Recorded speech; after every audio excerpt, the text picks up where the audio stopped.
Welcome to It's Tomorrow News. I am Hena Talati. Severe weather activities across the United States. Warmth will spread across parts of Midwest and Northeast on Friday, with the high temperatures in the 70s and 80s in some areas and handful of communities forecast to approach 90 degrees Fahrenheit.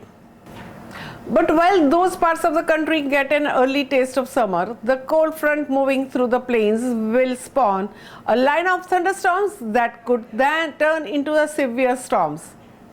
Meanwhile, South Florida residents who have coped with the flooding from the historic storms could get a reprieve Friday, when the storms are expected to be scattered and rainfall totals relatively low. But any heavy rainfall that develops could lead to additional flooding. And the winter weather is still in the mix of the parts of the West and the Rockies.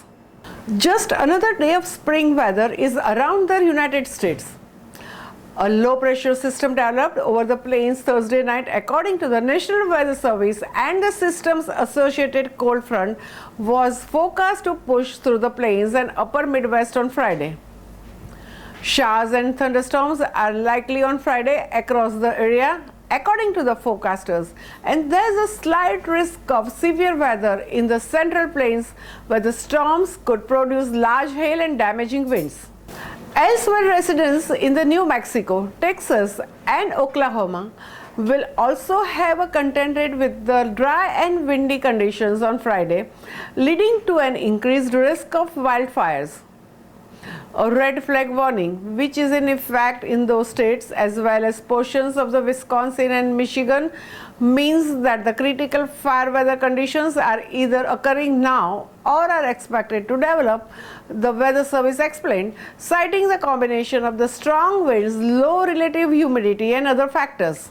The conditions are taxing fire departments in areas including Wisconsin, where 21 wildfires were reported on Wednesday. Nearly 80 have occurred in the past week.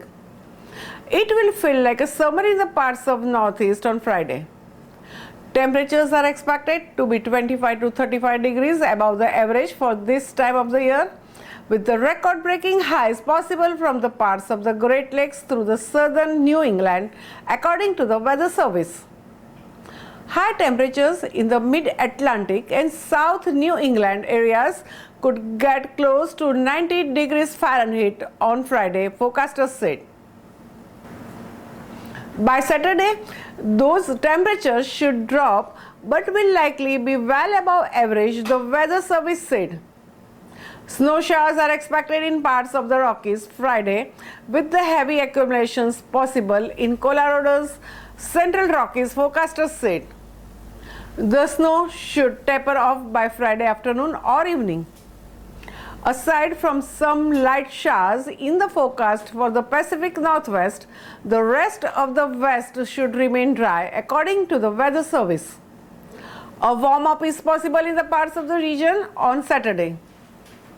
Moving to Florida, travel resumed on Friday at the Hollywood International Airport in soggy South Florida after heavy rainfall and flooding drenched the coastal areas with the several inches in the matter of hours this week. The airport reopened Friday morning. The normally busy airport had shut down and cancelled hundreds of the flights Wednesday and Thursday as the downpours turned its runways and access roads into rivers. Airport officials advised travelers to check with their airlines before heading to the airport, while one is of the Florida's busiest. The stormy conditions knocked the Fort Lauderdale Airport's National Weather Service operated automated surface observing systems offline, and forecasters have not received the latest rainfall totals at the airport as of Friday morning, according to the Weather Service.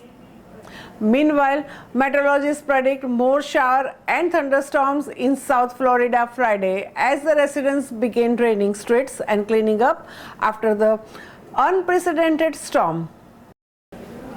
Friday's forecast shows a chance of the additional rain and thunderstorms in the South Florida region on Friday, but it's possible the wet conditions will impact areas farther inland away from the Fort Lauderdales and the coast, according to the Miami-based Weather Service meteorologist, and some of the models indicate that the potential rainfall amounts will be less than yesterday, but any rainfall over there can still be pretty impacted considering that some roads are still closed. While the rain's magnitude won't reach that of earlier this week, meteorologists said it's possible that even an inch of rain could cause further problems as the residents along Florida's southern coast attempt to dry off. There wouldn't likely be long-lasting issues, but it could result in short-duration road closures if they were to be impacted in those areas, adding that the flash flood emergency conditions were not anticipated on Friday. That's all for now. For more news updates, stay tuned with us. It's Tomorrow News. For more global weather updates like this, subscribe our channel and hit the bell icon for regular updates.